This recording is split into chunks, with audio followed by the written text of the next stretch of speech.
Tonight, the horror scene around the world. The images are disturbing. The deadly chemical attack unleashed in Syria. We are staying away from the most gruesome moments.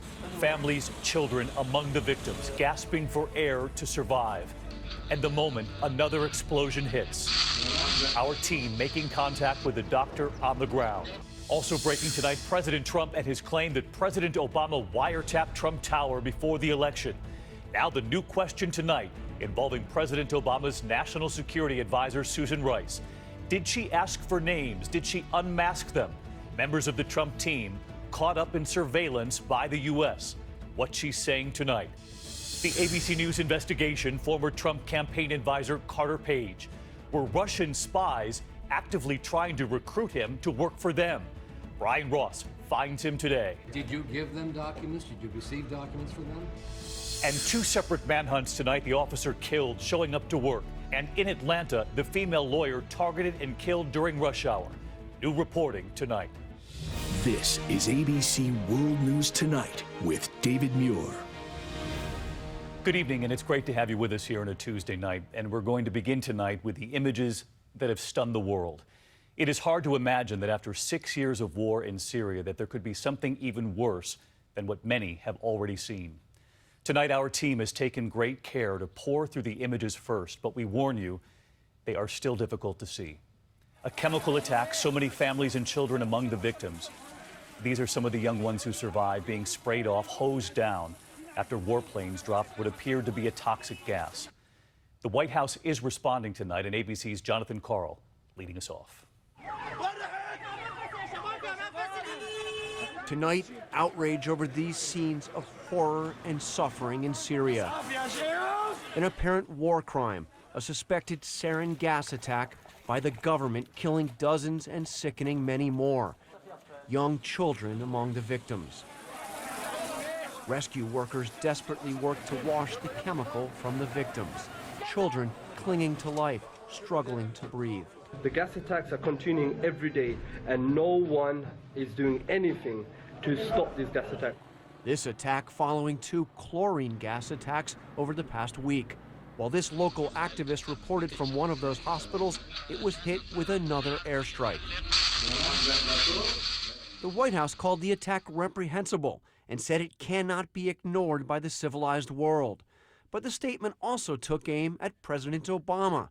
These heinous actions by the Bashar al-Assad regime are a consequence of the past administration's weakness and irresolution. That's a reference to President Obama's failure to punish Syria for crossing the so-called red line when it used chemical weapons in 2013.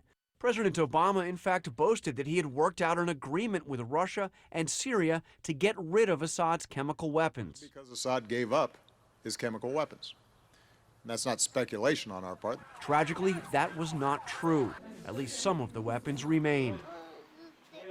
The big question right now is whether President Trump will hold Assad accountable for using chemical weapons. He didn't talk about it today, but he did say this in a speech on the economy.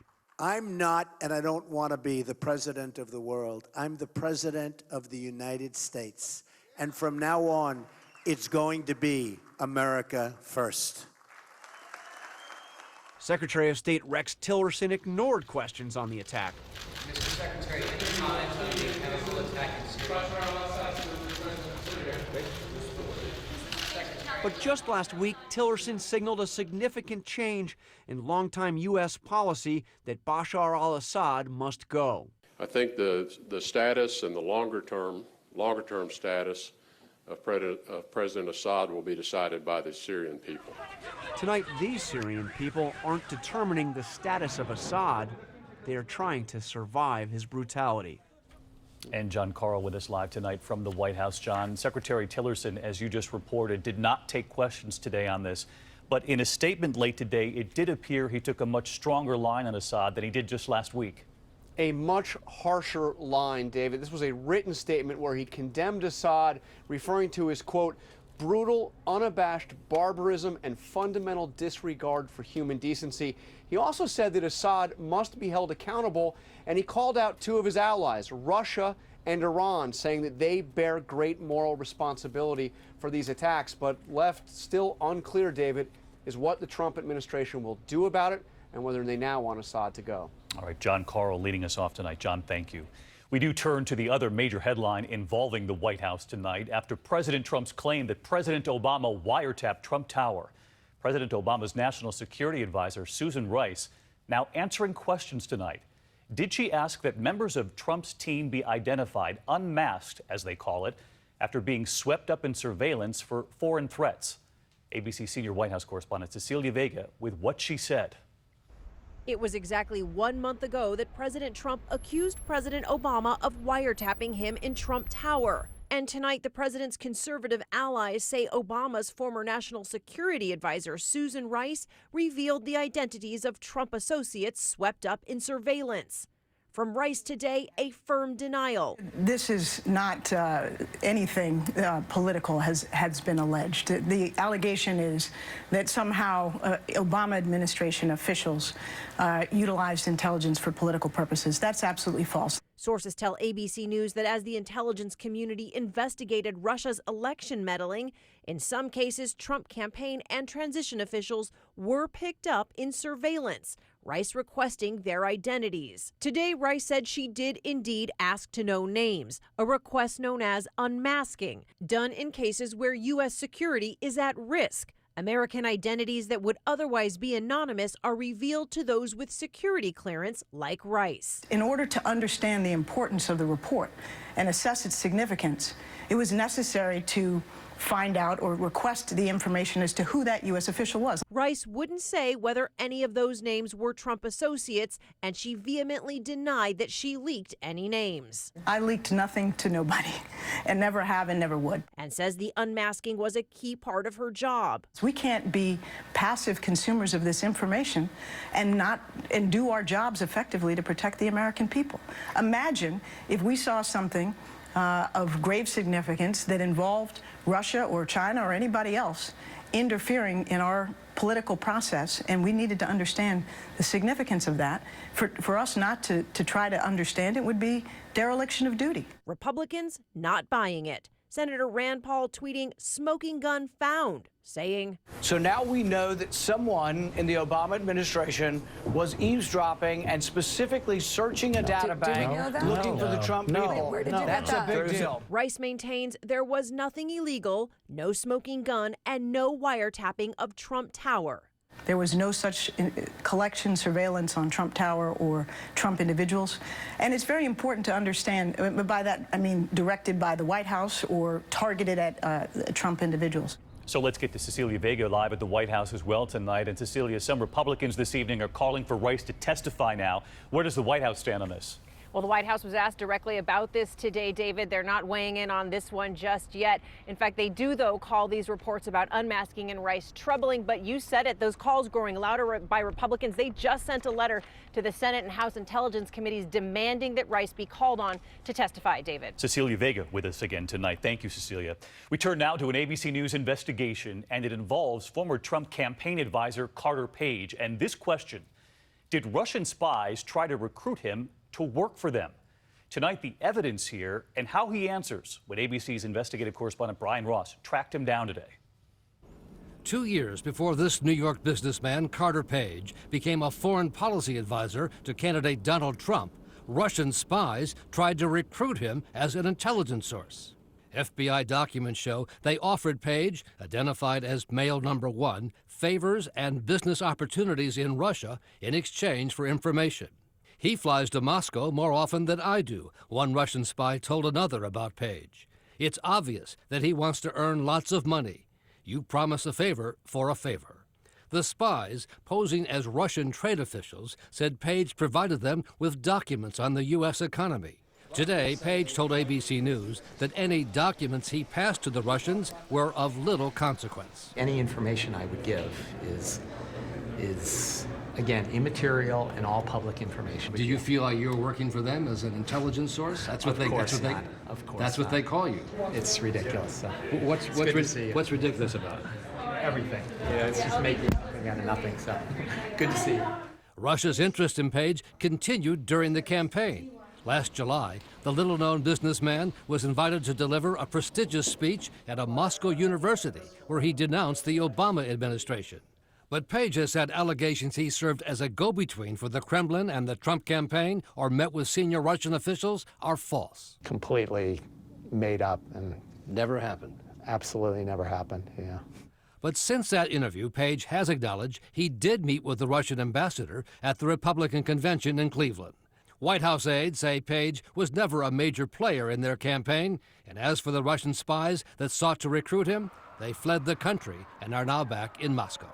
And so Brian Ross joins us now. And Brian, you're learning that during the campaign, American intelligence officials became concerned that Carter Page was advising Donald Trump. That's right, David. FBI officials were well aware of Russia's past efforts to recruit Page, and when he showed up in Moscow to give that speech last July, it only added to their concerns about the possible Russian connection to the Trump campaign. All right, Brian Ross, our thanks to you and your team tonight. Meantime, on Capitol Hill this evening, the new effort to repeal and replace Obamacare. Take two. President Trump reportedly hoping for a vote now by the end of the week. Intense meetings taking place with some conservative Republicans who stopped the deal the last time.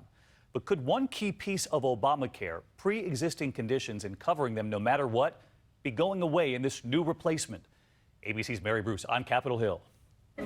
On Capitol Hill today, Vice President Mike Pence stepping in to bring health care reform back from the dead. Health care can get done this week. What makes this any different?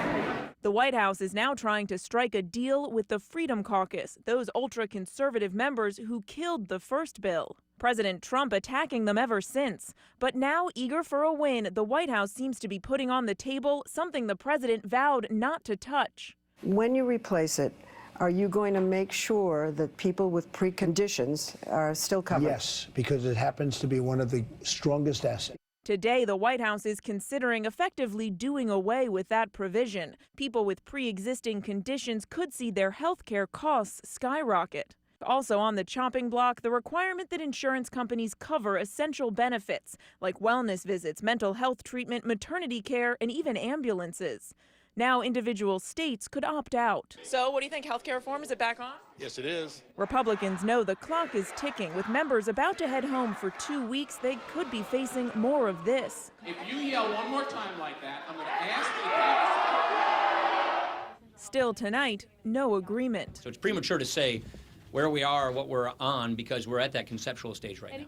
And so let's bring in Mary Bruce tonight. Mary, the White House is offering new concessions to conservatives, but what about moderate Republicans? Are they going to be on board this time? David, Republicans are facing the same balancing act that derailed them the first go-round. Any concessions to conservatives risk alienating the moderates. Now, the vice president will be back here on Capitol Hill tonight to meet with Republican leaders. They are eager to get this done. David. Mary Bruce, live on the Hill again tonight. Thank you, Mary. Also this evening, Ivanka Trump answering criticism about her involvement with her father's administration. The first daughter now taking on an official role at the White House as an assistant to the president. In an interview with CBS News, asked whether she is complicit with his policies, here's what she said. If being complicit is wanting to be a force for good and to make a positive impact, then I'm complicit. Ivanka Trump with CBS. Next here tonight, extreme weather on the way for much of the East. From the Gulf up through the Ohio Valley, 54 million Americans in the path of severe storms, possible tornadoes. The latest in days of damaging storms we've been covering. This tornado whipping up 100 miles an hour, ripping off the side of a Virginia Beach home. Afterward, you can see the owner up there on the left, right there in the screen, opening the door, creeping to where there used to be a bedroom wall. Let's bring in meteorologist Rob Marciano tracking this, because as I mentioned, Rob, this is really going to be all the way up the coast right into the Ohio Valley. Yeah, and several days of it, David. A snowstorm this morning across Denver, now into the plains, and we're already seeing severe weather pop. Check it out. In Oklahoma, we've got a severe weather watch there with storms that are firing, damaging hail and wind. As we wrap this storm, it's really going to expand, and by tomorrow morning, we get 2 rounds of it across Alabama, Mississippi, the southeast, and then another round of severe weather late tomorrow. And the bullseye is going to be in through Georgia and Alabama, but the threat stretches all the way up into Ohio. Tomorrow, David, going to be a very, very active day. Rob Marciano with us tonight. Thank you, Rob. There is a massive manhunt tonight in Texas for the killer of a law enforcement officer. Authorities say this black SUV pulled up to the courthouse as the officer was arriving for work. Someone inside opening fire. Well, tonight, the Houston Chronicle now reporting just last week, Constable Clint Greenwood told co-workers he felt threatened by someone he'd once investigated in a corruption case. The reward tonight now stands at $65,000. There is still much more ahead on World News Tonight this Tuesday. New developments in the murder mystery in Atlanta. A lawyer killed in broad daylight during rush hour. The suspect then seen on surveillance running from the scene. Police with new information tonight coming in. Also, the teenager attacked by a shark on the American coast, fighting it off to stay alive. And then tonight, the small plane slamming into the side of a mountain, the Delta 767 that heard their calls for help. And you'll see what happened next. A jet engine that can fix itself. Is that the work of wizards?